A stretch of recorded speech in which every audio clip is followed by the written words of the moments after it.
Hola,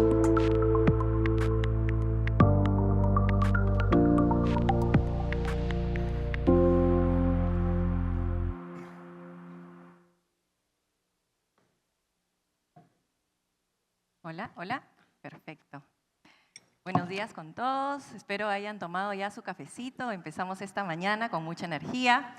Bueno, mi nombre es Karina Com, soy Senior Manager de EY y tengo el placer de dirigir esta mesa.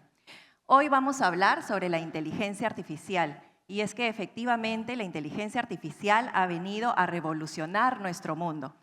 Desde que tengo la inteligencia artificial instalada en mi celular, creo que ya nunca me he sentido sola. Tengo una nueva recomendación de una película, una nueva novela, un nuevo libro, una nueva metodología.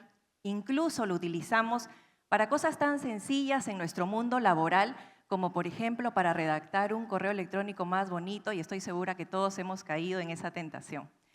Y bueno, también les tengo que contar una historia personal. Hace un par de días, para que vean cómo venimos utilizando la inteligencia artificial, tenía que dejar a mis hijas al colegio. Mis hijas son pequeñas, Adriana y Mariana tienen 3 y 4 años de edad y estaban un poco intensas en el carro. Y ustedes conocerán seguramente la famosa pregunta, mamá, ¿a qué hora llegamos? Mamá, ¿a qué hora llegamos? Y yo ya no sabía qué hacer. Así que no se me ocurrió mejor idea que pedirle a Sora, que es el nombre que le he dado a mi inteligencia artificial, para que les contara un cuento. Y Sora empezó a contarles un cuento sobre los planetas, que era una búsqueda que habíamos hecho unos días anteriores. Empezó con una voz tan melodiosa que hasta yo me quedé enganchada con el cuento y la historia. Y así llegamos a nuestro destino y todos calmados y felices. En ese momento realmente me sentí feliz de que la inteligencia artificial existiera. Además que lo utilizamos en nuestro ámbito profesional ya mucho más cotidiano. Y hoy venimos a hablar justamente de eso. ¿Cómo utilizamos la inteligencia artificial en el mundo del arbitraje? Que es mucho más desafiante.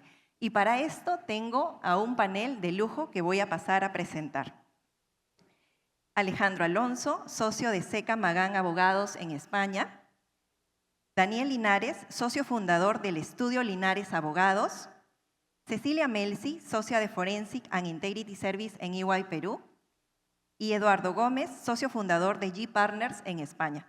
Por favor, les damos una calurosa bienvenida para empezar nuestra mañana con energía. Entonces empezamos. Vamos a dar inicio con el bloque 1, que es uso y límites.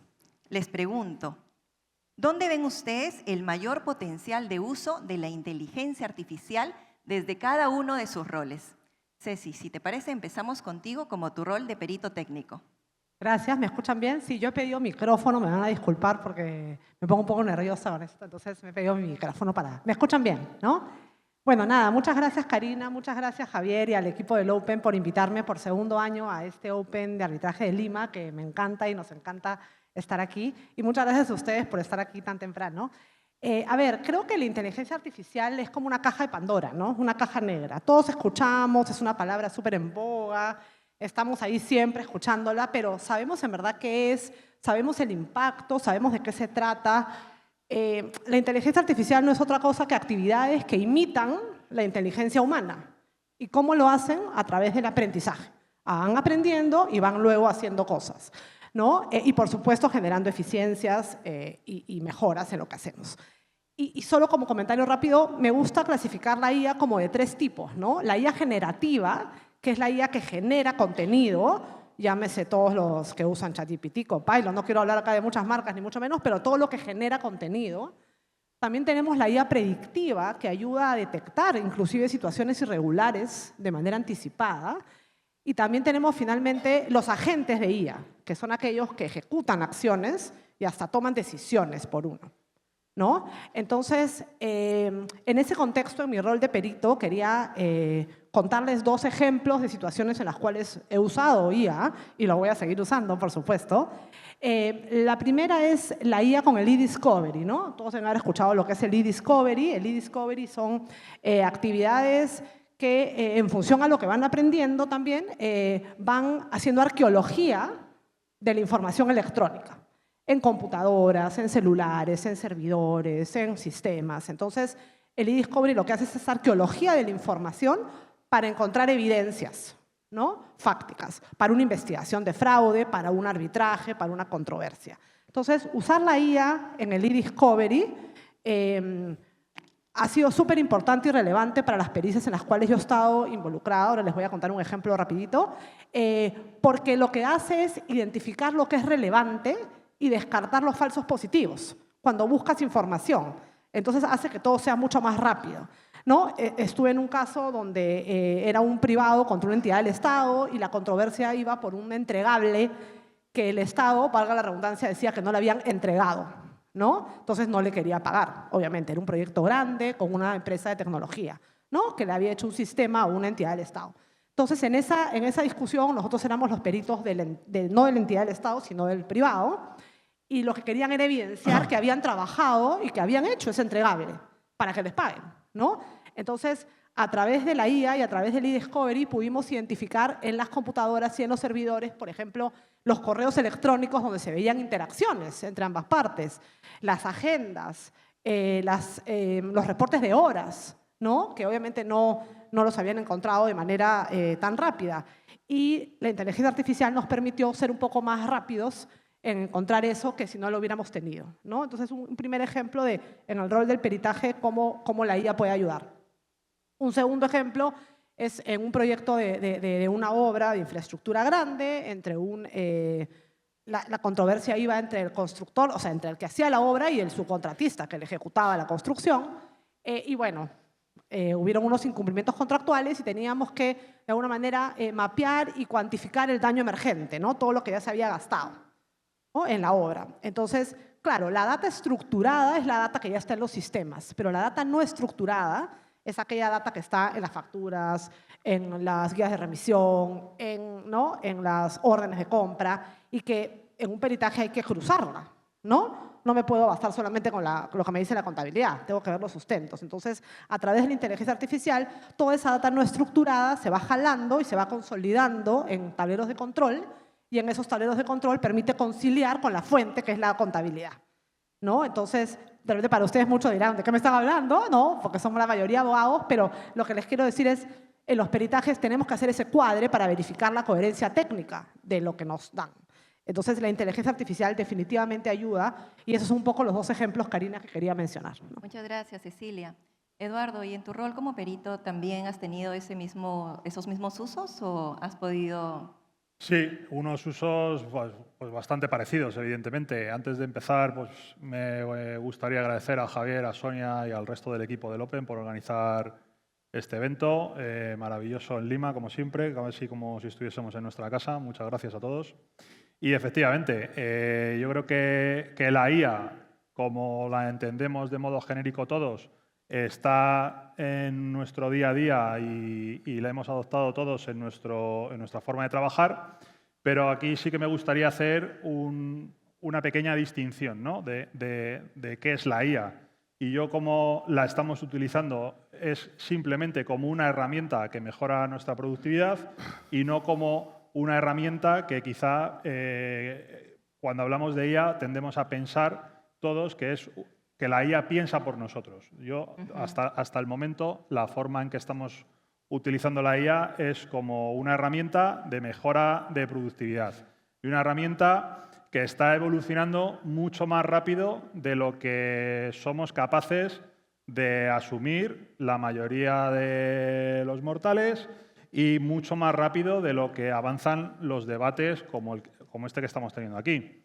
Y quiero poner un ejemplo muy sencillo de un caso que hemos hecho hace unas pocas semanas.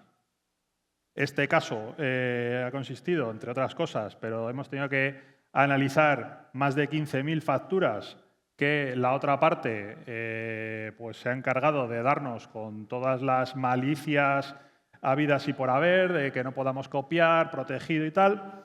Este mismo trabajo lo hicimos hace 2 años y algo y fue muy diferente de cómo lo hemos hecho ahora y totalmente diferente de cómo lo hacíamos hace 5 o 10 años, ¿no? Hace 5 o 10 años este trabajo casi irremediablemente había que haberse picado las 15.000 facturas a mano, con lo que ello conlleva en tiempo, en recursos y en posibles errores.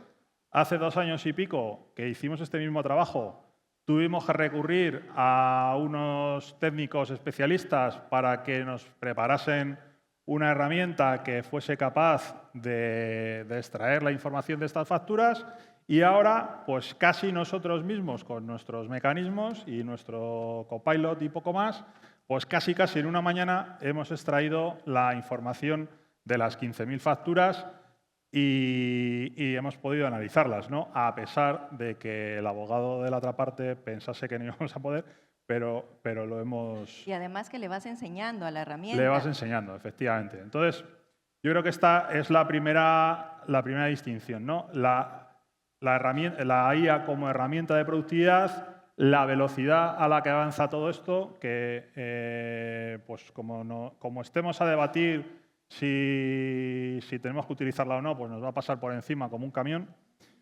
Y que de verdad pues es que es de utilidad, ¿no? Evita errores. Al final, 15.000 facturas, pues si hay que poner allí a 3 juniors a picar facturas, seguro que se van a equivocar, porque nos hemos equivocado todos. Yo piqué facturas en su día y te equivocabas, ¿no? Entonces, la máquina pues es difícil que se equivoque. Hay un término que seguramente saldrá dentro de la conversación, que es human in the loop, que me encanta, que lo escuché en una conferencia y que hace referencia a que los humanos tenemos igual que revisar. Human in the loop. Podemos utilizar este tipo de tecnologías y podemos hacer el voucheo haciendo que aprenda la inteligencia artificial, pero siempre tiene que haber un humano monitoreando el trabajo que está haciendo la tecnología. Y bueno, efectivamente tenemos eficiencias al momento de hacer peritajes técnicos. Pasamos a Daniel, si te parece. Daniel, me gustaría escuchar tu punto de perspectiva como litigante. ¿Cómo crees que la inteligencia artificial está impactando en la estrategia jurídica? Gracias, Karina. Bueno, gracias al Open.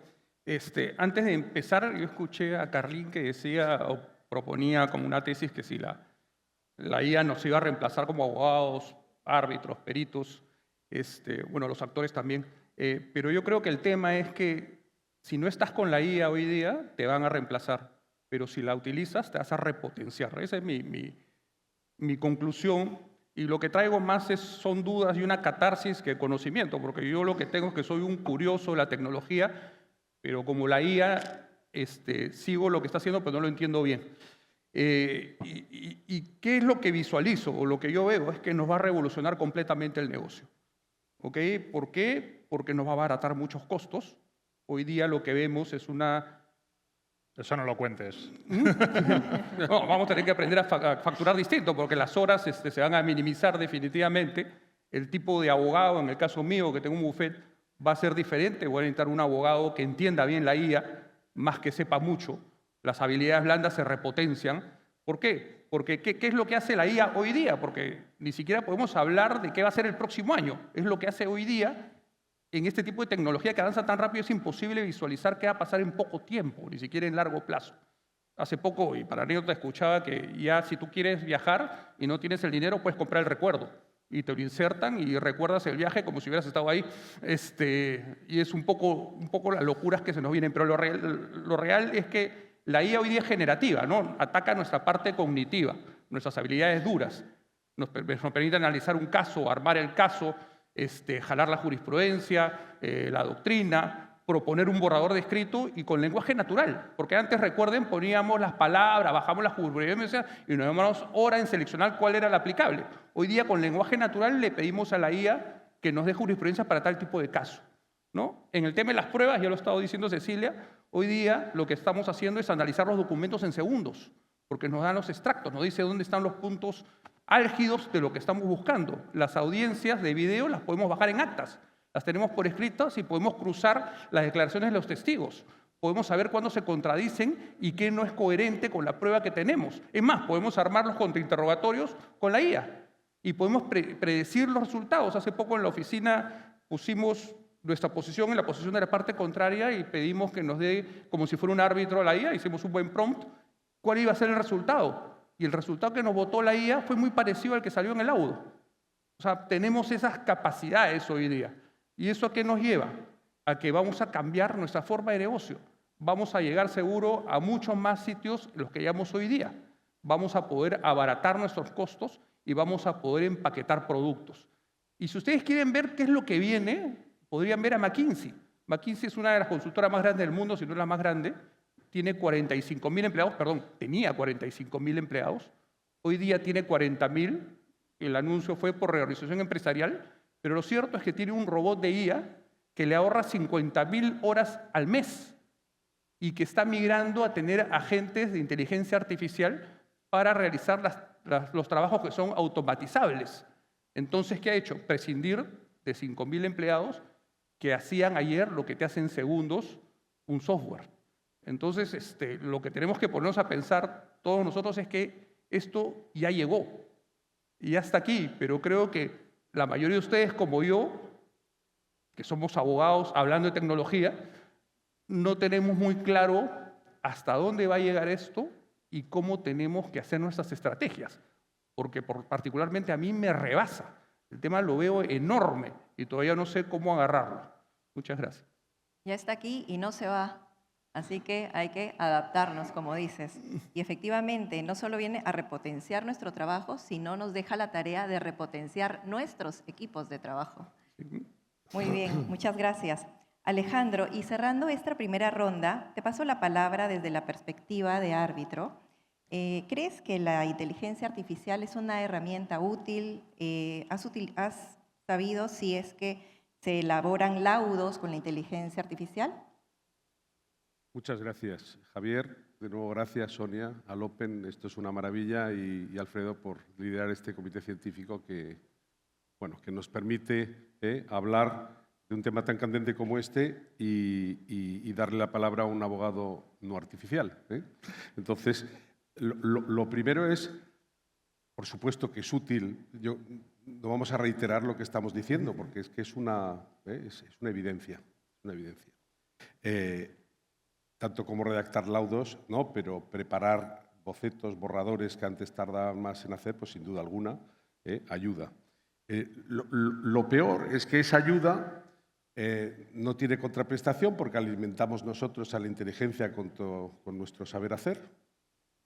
Le damos nuestro conocimiento y ya no nos da nada a cambio. Bueno, sí, nos gana tiempo, eficacia, nos permite decirle al cliente que le vamos a cobrar menos, cada día menos, porque tardamos menos en hacer el trabajo.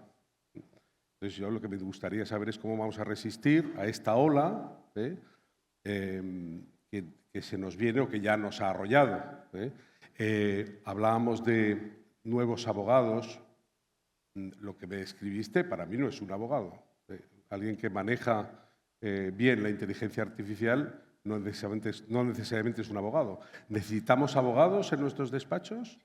¿O necesitamos técnicos informáticos que sepan interrogar a la inteligencia artificial? Creo que en Estados Unidos ya ha aparecido la formación del prompter, la persona que está especializada en preguntar, porque resulta que es un arte preguntar bien a la inteligencia artificial. Entonces, eso que genera también pues, masificación del saber, porque en muy poco espacio de tiempo la gente joven ya piensa que sabe todo. ¿Cómo retenemos ese talento que antes reteníamos con el saber, con el aprendizaje? Eso ha desaparecido. Eso en los despachos es una preocupación constante. Entonces, ahí lo dejo. No es fatalismo. No me gustaría caer en esa crónica de esa muerte anunciada o en ese coronel que le decía a su mujer que de ilusión no se vivía, pero que alimentaba. Entonces, vamos a dejar esto encima de la mesa, vamos a ver cómo podemos ganarle a la inteligencia artificial y cómo podemos decirles a nuestros clientes que nuestro valor es superior al que ofrece la inteligencia artificial. Muchas gracias. Efectivamente, vemos que la inteligencia artificial nos brinda bastantes usos en cada uno de nuestros roles y bastantes facilidades, pero también tenemos varias zonas grises, lo que me lleva a mi siguiente bloque. Ahora vamos a hablar sobre la ética, la transparencia y la confidencialidad del uso de la inteligencia artificial en los arbitrajes. Cecilia, empezamos. ¿Debería existir una obligación de declarar el uso de la inteligencia artificial? ¿Lo declaramos o no lo declaramos, Ceci?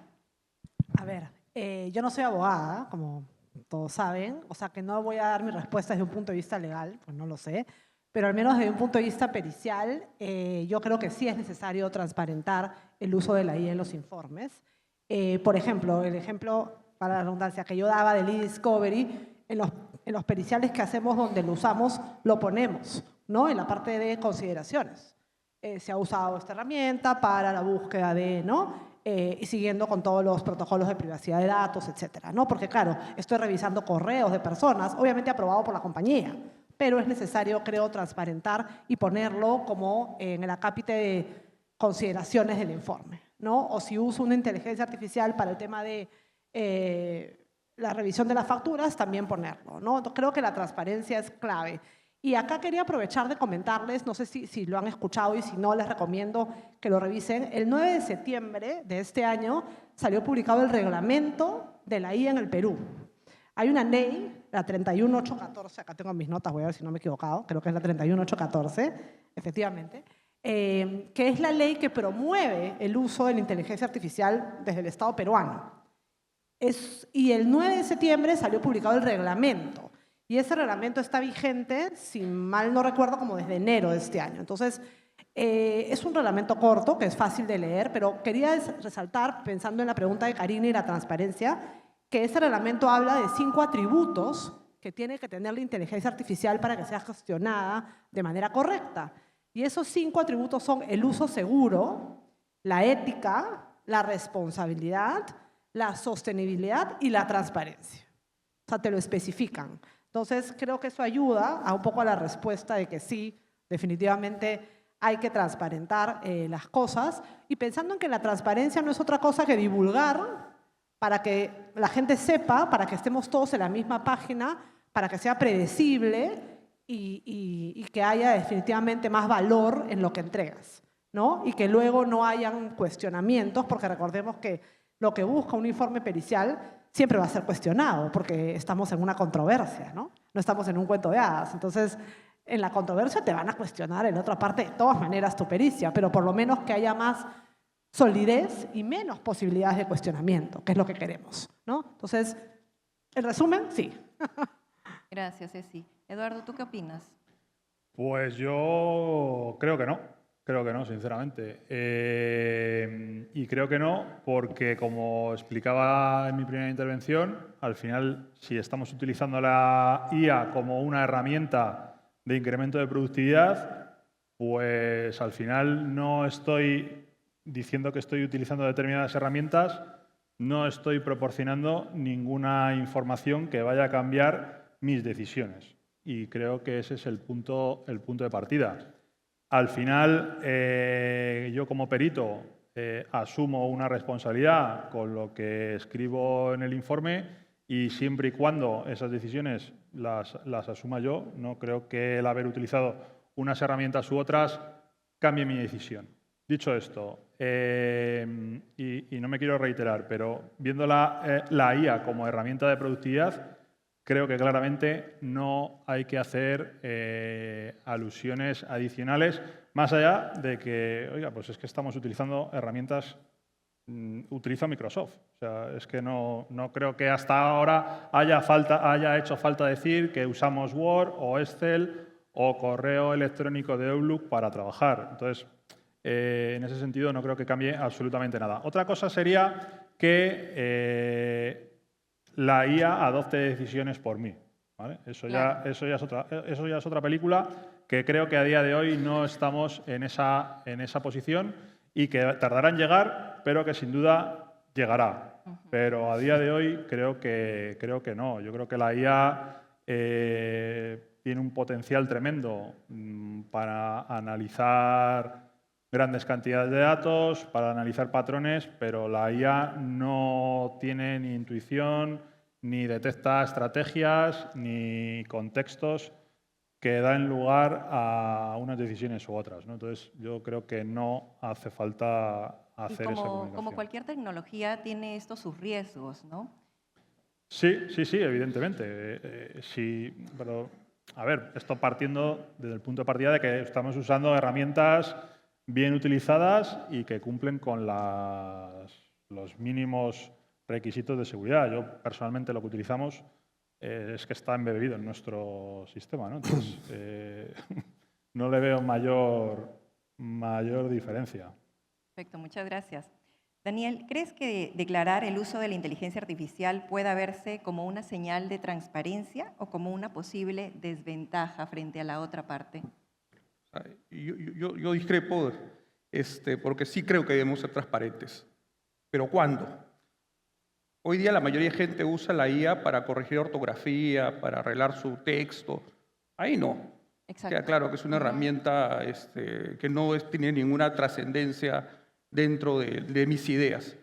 Pero la IA tiene sesgos, porque la IA es entrenada, y es entrenada con contenidos. Y si el contenido, por ejemplo, lo hacen con la idiosincrasia o cultura de un país árabe versus la idiosincrasia o cultura de un país norteamericano, las reacciones o consecuencias de la propia IA van a ser diferentes. Lo mismo si lo entreno con ley de un país distinto a la peruana, principios diferentes.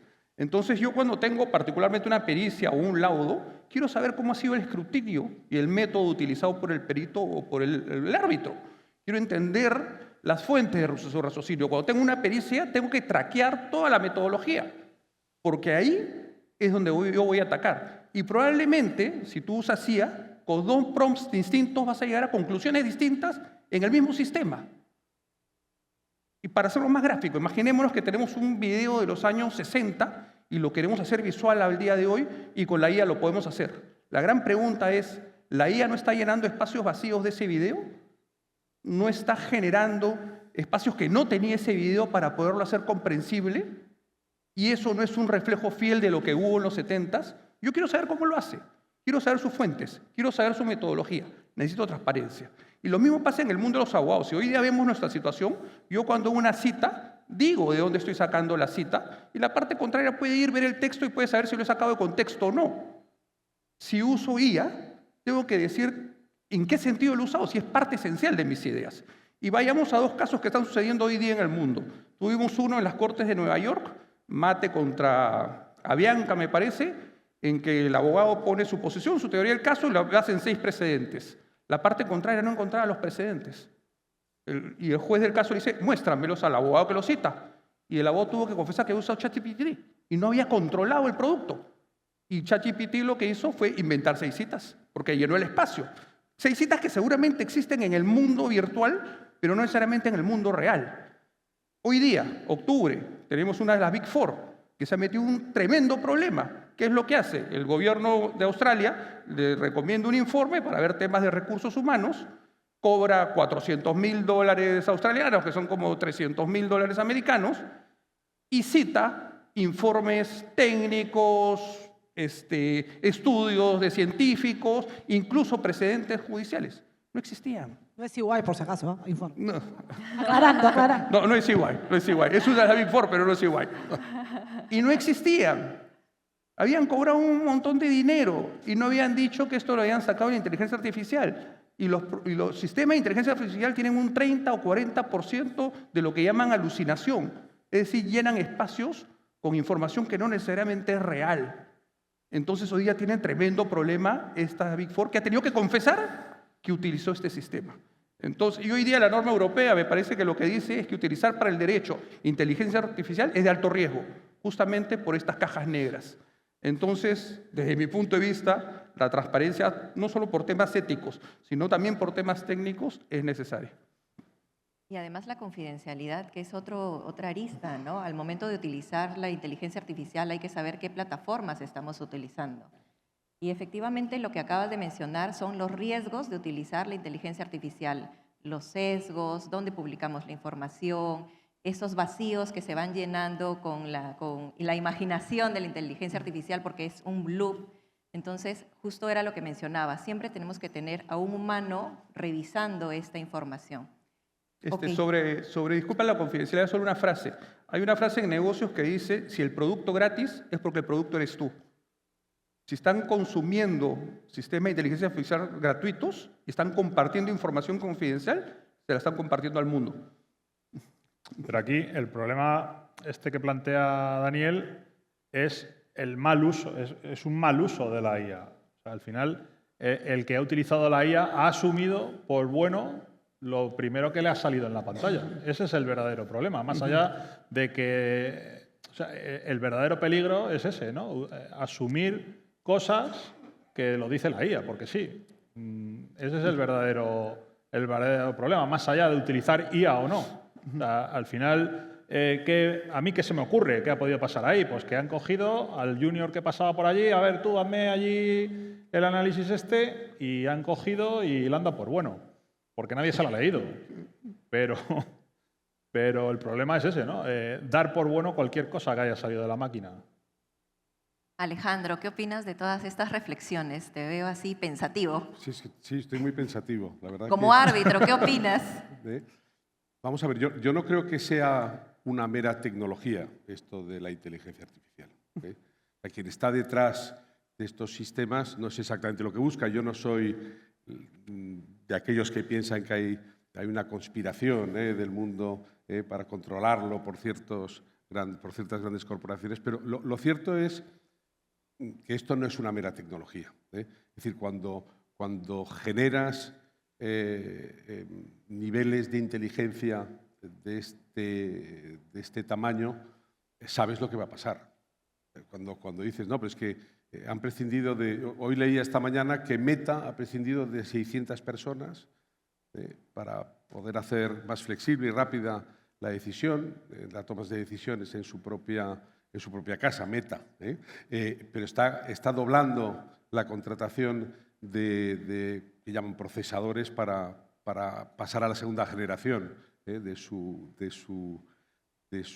herramienta de inteligencia artificial. Yo creo que hay algo más, ¿no? Volviendo un poco a lo que decíais, vamos a ver, yo como abogado quiero saber si el laudo ha sido dictado por una máquina que ni es independiente, ni imparcial, ni leal a nadie, o por el árbitro que yo he designado. O sea, yo me he sometido, eso es el principio básico del arbitraje, a un tribunal que tiene nombre y apellidos, hasta que digamos lo contrario. Por tanto, para mí es fundamental saber en qué porcentaje el árbitro o el tribunal arbitral ha utilizado la inteligencia artificial para redactar su laudo. Es fundamental. Para mí es, vamos, no fundamental, esencial para que incluso el laudo pudiera reunir los requisitos de validez que yo espero que tenga. Esto para mí es fundamental. Dos, pero es que además es un derecho que yo tengo y que las Cortes tienen, porque es que ¿cómo determinan el honorario del árbitro si no ha hecho nada o ha hecho muy poco? Exacto. ¿Cuáles van a ser nuestros honorarios como árbitros, como abogados? ¿Cómo vamos a justificar nuestro trabajo si le decimos a los clientes que, en definitiva, la máquina está trabajando por nosotros? No, pero es que nosotros controlamos a la máquina. Eso se lo contáis a otro. No es verdad. No es verdad. Vosotros dais por bueno que esas 19.000 facturas que con tanta celeridad la máquina ha conseguido pues sintetizar, a lo mejor en 2 horas, que el resultado de todo eso es positivo y es el que es. Y probablemente sea el caso, pero probablemente no. Y a lo mejor la interpretación de esa máquina resulta de la información o el cuestionamiento que le habéis planteado. Entonces, yo sinceramente lo que quiero saber qué es lo que queremos nosotros. Hablando con la novia de mi hijo, que Javier conoce bien, que es médico, me decía, la inteligencia artificial me ayuda a salvar vidas. Nos ayuda a salvar vidas. Eso es lo que me importa a mí. La inteligencia artificial me ayuda a garantizar los derechos de mi cliente, en el sentido más amplio. Eso es lo que yo busco. Eso es lo que yo tengo que decirle al cliente. Y es la única manera de justificar mi existencia. Si no, desaparecemos. Yo creo que a día de hoy... perdona. Dale. Yo creo que a día de hoy estamos en una posición en la que la IA no puede sustituir nuestra posición. O sea, podemos ser más rápidos en tomar decisiones, pero la IA a día de hoy no entiende los contextos, que yo creo que precisamente... Pero redacta un laudo de A a Z. Y en buenas condiciones. Sí, No, no. seguramente. Te haga el laudo, pero no, yo creo que no entiende, todavía no es capaz de discernir los contextos. Y justo precisamente lo que hacemos nosotros, pues todo este debate siempre tiene lugar, ¿no? Que un perito dice 10 y el otro dice 200. Pues eso es posible por los contextos, ¿no? Eduardo, hasta el día que tú no estés y que le digan a una máquina, la máquina A dice A y la B dice B. Tengo claro que eso va a llegar. Vale. O sea, eso va a llegar un día que va a ser posible. Hoy todavía está lejos. Y se lo he preguntado al ChatGPT. Hay que ver cómo se lo preguntas. Ahora os lo leo. No, te ha mentido. Cambia el prompt. Le he dicho que sea honesto. Ahora os lo leo. Ah, sí. Ha dicho que sí. Me encanta que se genere este debate. Ceci. Yo solo quería, para complementar y de repente cerrar el bloque, ya no voy a entrar a la discusión, que creo que ha sido muy, muy interesante, sino no olvidemos también la confidencialidad de la información, que lo comentaba un poco Daniel y lo preguntaba Karina. Independientemente de toda esta discusión, el usar una inteligencia artificial también tiene un riesgo de que tú pongas información de un cliente a disposición de todo el mundo, porque estás poniendo nombres, datos y cosas en una plataforma que no sabes si es segura o tan segura como crees. Entonces creo que es muy importante el tema de que cada estudio, cada empresa de pericias o lo que sea, tenga sus propias herramientas. Exacto, eso, ¿no? Por ejemplo, ejemplo, eso es un básico. O sea, Pero ya existe. Claro, pero sobre todo que la gente que trabaja contigo sepa o tenga restringido el poder usar otras plataformas, por lo menos desde las redes de la compañía, ¿se entiende? Porque eso, de repente en empresas grandes puede ser más fácil, pero la idea es que los estudios locales y todos tengan esa claridad de que la gente no puede usar pues, un ChatGPT para poner el nombre de un cliente y preguntar algo, ¿no? Solo como complemento a lo que decía Karina de la confidencialidad como riesgo. Me encanta el debate que se ha generado sobre si vamos a ser reemplazados o no, y bueno, el tema de la confidencialidad, que efectivamente es un pilar en el uso de la inteligencia artificial. Y vamos a pasar a nuestro último bloque de este conversatorio, que es justamente de lo que se armó el debate: la inteligencia artificial versus el criterio humano. ¿Nos llega a reemplazar o no nos llega a reemplazar? Cecilia, ¿crees que un algoritmo puede interpretar una pericia con el mismo juicio que un perito técnico? Bueno, mi respuesta rotunda es no. Yo sé que acá se va a generar otra discusión, que eso es lo interesante de esta mesa o de este panel. Yo creo que mi respuesta es no. Creo que ya se ha venido diciendo. Creo que la IA va a poder hacer, no va a poder hacer. Puede hacer resúmenes, puede concluir, puede solucionar problemas, puede resolver cosas, pero nunca, y creo que lo comentó también Eduardo, nunca, la IA no tiene intuición, que es una palabra clave. ¿No? La IA no puede distinguir en este momento qué es relevante o qué es irrelevante. No piensa, no cuestiona, ¿no? Y lo que decía Alejandro, los prompts, le estás preguntando a la IA y la IA está respondiendo en función al aprendizaje. Pero la IA no tiene claramente esa capacidad humana de tener esa intuición y de tener esa capacidad de interpretar algo, ¿no? Entonces, yo creo que por ahí la respuesta es no. Y siguiendo también con lo que dijo Karina al inicio del human in the loop o el humano en el... ¿no? Ahí vuelvo al reglamento que les comenté. El reglamento habla de 10 principios y uno de los principios es la supervisión humana. O sea, en el Perú el reglamento de la ley que promueve la IA habla de la supervisión humana como aspecto básico, ¿no? Para corregir, para ajustar, para condicionar el tema, ¿no? Y de repente acá quiero cerrar con una reflexión de la literatura. Sé que hemos estado enfocados en la literatura más latinoamericana, pero me voy a tomar la libertad de hablar de la literatura española y de un autor, Carlos Ruiz Zafón, que es espectacular. Si no lo han leído, les recomiendo que lo lean ya. Yo leía mucho de joven, bueno, soy joven todavía, claramente, pero leía mucho de adolescente, de joven, y luego la maternidad y etcétera me llevó a dejar un poco los libros y volví con Carlos Ruiz Zafón. ¿No? Él tiene una tetralogía espectacular que se llama El cementerio de los libros olvidados, ¿no? Y habla de, ustedes dirán, ¿de qué me está, cuándo llega el punto? ¿No? Voy a llegar. Y esta tetralogía, que es espectacular, habla de una Barcelona de los años 50, de la posguerra, y habla de este lugar que es un cementerio de los libros olvidados, porque era un lugar escondido, que se resistía a morir y que guardaba los libros que la gente iba olvidando o de repente el régimen de turno iba censurando, o las librerías ya no iban vendiendo. Entonces iba a través de varios personajes o varios, ¿cómo decirle?, soldados, pues, ¿no? que iban buscando libros. Soldados me refiero no desde el punto del ejército, sino personas que tenían y que iban identificando libros, iban guardando estos libros, ¿no? Y afuera estaba la Barcelona lluviosa, con el clima terrible, con el ruido, con el tráfico, con la vorágine. Entonces, llevándolo a lo que estamos conversando, para mí esa Barcelona es la inteligencia artificial, no es la actividad económica, es la bulla, es el tráfico. Y ese cementerio de los libros olvidados somos nosotros, ¿no? Los humanos que nos resistimos a morir y no vamos a morir y no vamos a desaparecer. Y siempre vamos a tener que estar involucrados viendo lo que hace la IA.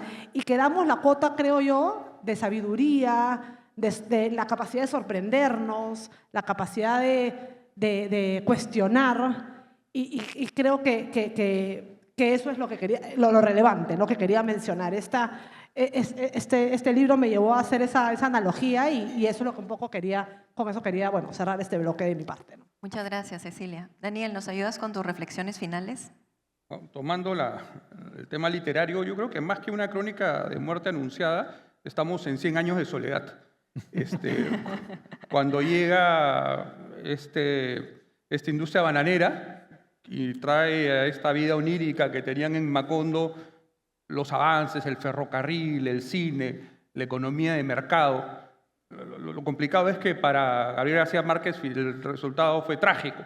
Pero yo lo que creo es que tenemos un sinnúmero de herramientas y de posibilidades para que esto sea mejor, ¿no? Yo creo que la inteligencia artificial nos trae posibilidades de democratizar más el buen servicio legal. Y sobre si nos va a reemplazar, yo creo que todos han tenido la experiencia de llamar a alguna empresa de servicios y que los atienda un robot y a los 5 minutos quieren matar al robot porque no los entiende. Y eso es lo que pasa con la inteligencia artificial hoy. Yo no hablo del próximo año porque el próximo año todo puede ser distinto. Pero lo cierto es que lo que tenemos hoy no tiene sentido común. Hay un estudio filosófico, una paradoja que habla de la habitación china. No sé si la han escuchado. Hablan de una persona que no habla que no habla chino, que está dentro de la habitación con un manual de cómo armar frases en chino.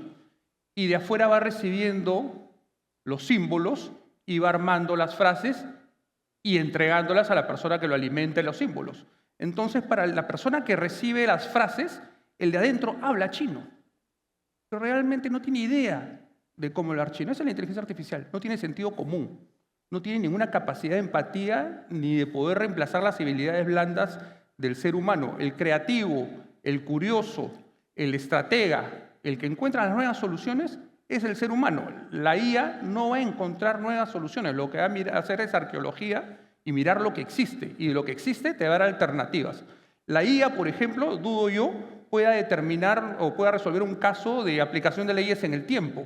¿Por qué? Porque tenemos un sinnúmero de leyes que se cruzan, tenemos antonimias y hay que resolverlo. Entonces, ¿qué es lo que va a hacer la IA? Nos va a dar las normas, pero no va a decir cómo ordenarlas, porque no sabe, no tiene ese nivel de creatividad que tiene el ser humano. Entonces, si hoy día, y repito hoy día, estas habilidades blandas, estas habilidades creativas, esta curiosidad, estas ganas de saber, estas ganas de explorar, no las reemplaza la IA. La IA nos sirve para ser, creo yo, abogados aumentados, abogados superdotados, porque tenemos una herramienta que bien utilizada nos puede volver superabogados. Eso es así como yo veo a la IA. Muchas gracias. Muchas gracias. ¿Te parece, Eduardo? Sí. Damos pues yo opino más o menos igual. Yo creo que la IA, por lo menos a día de hoy, no puede suplirnos, no tiene esa capacidad. Es verdad que lo que se augura de acuerdo a la velocidad que está tomando esto, pues es que llegue el momento de que de que pueda pasar. Otra cosa es que nosotros decidamos que la IA decida por nosotros, valga la redundancia. Y como estaba diciendo antes, yo le he preguntado al ChatGPT, no es un prompt muy sofisticado, pero le he dicho, dame una respuesta honesta y sincera. ¿Crees que la IA podrá suplir en el futuro el papel de árbitros, abogados y peritos? Y me dice, excelente pregunta, Eduardo. Y te contesto con toda honestidad y sin el discurso diplomático habitual. No completamente, pero sí en parte, y de manera mucho más profunda de lo que muchos del sector arbitral quieren admitir. Y luego lo desglosa en 3 apartados: tecnológico, jurídico y plan humano. Evidentemente, en el plano tecnológico, la ventaja que tiene la IA frente a lo que podamos tener los humanos es indudable, ¿no? Pero en el plano jurídico y en el plano humano, evidentemente, yo creo que somos insustituibles, ¿no? Al final, en el plano jurídico, que lo está avanzando Alejandro antes, es que nosotros queremos que la responsabilidad sea del árbitro, que el caso nos lo lleve el abogado y que el perito sea el que dé la opinión experta de la cuestión que estamos tratando, ¿no?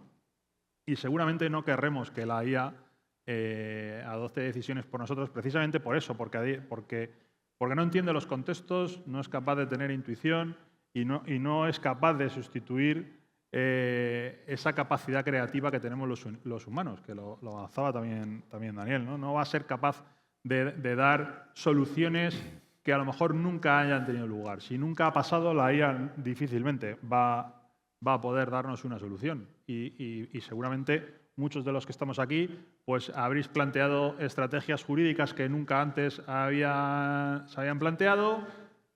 Muchos habréis dictado laudos que son pioneros y muchos hemos hecho periciales con planteamientos que nunca antes habían tenido lugar, ¿no? Entonces, eso, si nunca ha pasado, la IA no lo va a hacer. Entonces, yo creo que desde ese punto de vista no nos puede sustituir. Otra cosa es que llegue el día en el que, en determinados casos, decidamos suicidarnos profesionalmente y dejemos que tome decisiones por nosotros.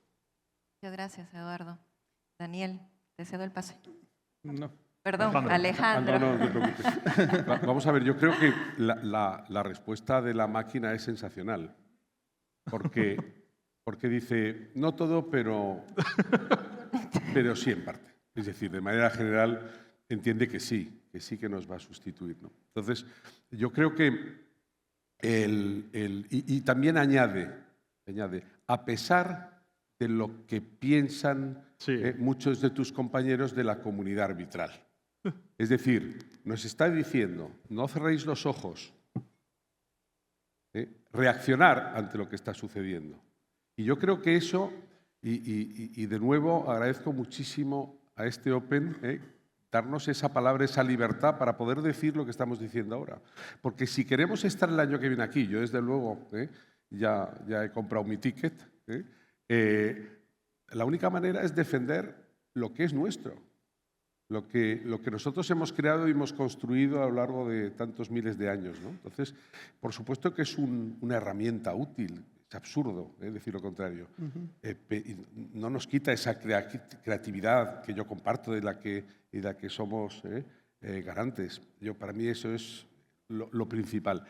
Pero pensemos en qué discurso debemos adoptar respecto a nuestros clientes, porque son ellos quienes nos pagan, son ellos los que nos permiten sobrevivir y estar aquí.